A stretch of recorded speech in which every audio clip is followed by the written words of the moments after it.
Radio that improves your chances for survival in a dangerous world. Secure Freedom Radio with Frank Gaffney.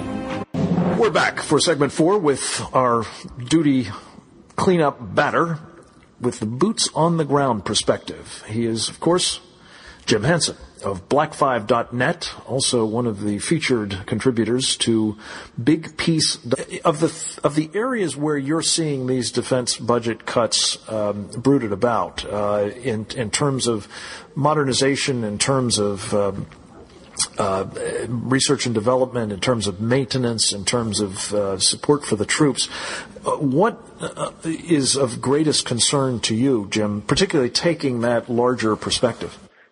You know, you always have me as your boots on the ground guy, but I'll tell you what, the F-35 and air superiority is the biggest concern for me. Because I'll tell you, the reason a guy with boots on the ground feels secure is because we own the air. Right. We have owned the air in every conflict we have fought since Vietnam. That was the last time it was even contested in any reasonable way.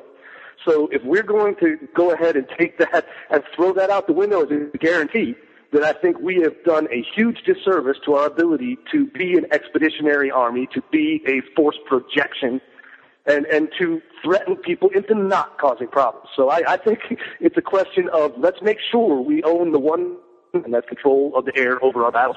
Yeah, it's interesting you say that because Lieutenant Colonel Carafano made very much the same point just a moment ago, and it's. I'm an Army guy. I'm not that guy, but I tell you, I want those planes to get there. I want those planes to blow stuff up when I want it blown up, and I want them to keep other guys' planes from blowing me up. Yeah. Those are huge. Yeah, they are huge, and again, this is about as much as anything preventing wars from happening. I don't think, especially a considerably experienced warrior like yourself. Relishes having to have fights if you don't need to, but if you do, you sure as heck want to win them, and this is a case where we may be creating conditions under which we have them when we don't need to, and as you say, may make it very problematic to win.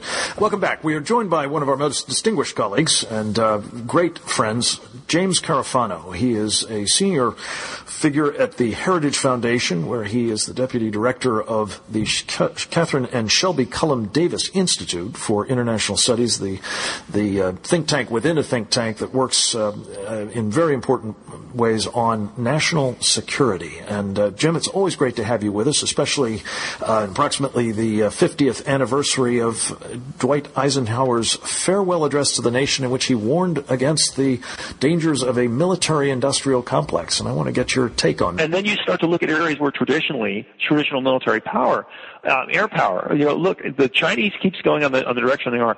We're going to be in very short order on battlefields where the United States no longer commands the air. It's just that simple.